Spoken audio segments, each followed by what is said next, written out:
പുതുക്കിപ്പണിത Abu Dhabi Saint George orthodox കത്തീഡ്രലിന്റെ കൂദാശ ഭക്തിസാന്ദ്രമായ അന്തരീക്ഷത്തിൽ നടന്നു. Malankara orthodox സഭ പരമാധ്യക്ഷൻ പരിശുദ്ധ ബസേലിയോസ് മാർത്തോമ മാത്യൂസ് തൃതീയൻ കാത്തോലിക്ക ബാവയുടെ മുഖ്യകാർമ്മികത്തിൽ നടന്ന ചടങ്ങിൽ നിരവധി വിശിഷ്ടാതിഥികൾ പങ്കെടുത്തു.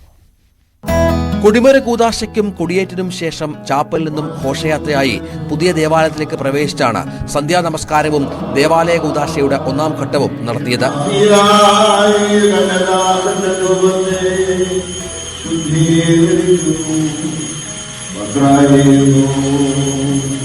തുടർന്ന് വിശുദ്ധ ദേവാലയ കൂദാശയുടെ 2-3 ഘട്ടങ്ങളും വിശുദ്ധ മൂന്നിന്മേൽ കുർബാനോടുകൂടി കൂദാശ കർമ്മങ്ങൾ പൂർത്തിയാക്കി.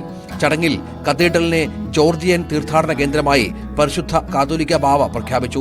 തുടർന്ന് നടന്ന പൊതുസമ്മേളനത്തിൽ UAE tolerance and minister Sheikh Nahyan bin Mubarak Al Nahyan, DCD group chairman doctor Mugheer Khamis Al Khaili, Lulu group chairman doctor MA Yusuff Ali, UAE പൗരനും അൽ ഐൻ ഗവർണറുടെ ഓഫീസിലെ മെഡിക്കൽ അഡ്വൈസറുമായ ഡോക്ടർ ജോർജ് മാത്യു എന്നിവർ പങ്കെടുത്തു.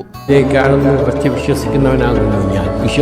വിശ്വാസികളും സ്നേഹിക്കുവാനും അടുപ്പം പുലർത്തുവാനും മാനസികമായി നമ്മൾ ഒന്നിക്കുവാനുള്ള അനുഗ്രഹം ദൈവം പ്രദാനം ചെയ്യട്ടെ. വളരെ മികച്ച രീതിയിൽ അബുദാബിയിൽ ദേവാലയം പടുത്തുയർത്തിയ ഓർത്തഡോക്സ് കത്തീഡ്രൽ കമ്മ്യൂണിറ്റിയെ Sheikh Nahyan bin Mubarak Al Nahyan അഭിനന്ദിച്ചു.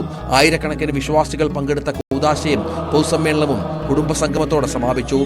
ചടങ്ങുകൾക്ക് ഇടവക വികാരി ഫാദർ ഗീവർഗീസ് മാത്യു, അസിസ്റ്റന്റ് വികാരി father Mathew John, trustee Geevarghese Philip, secretary I Thomas എന്നിവരുടെ നേതൃത്വത്തിലുള്ള കൂദാശ കമ്മിറ്റി നേതൃത്വം നൽകി. News 18 Abu Dhabi.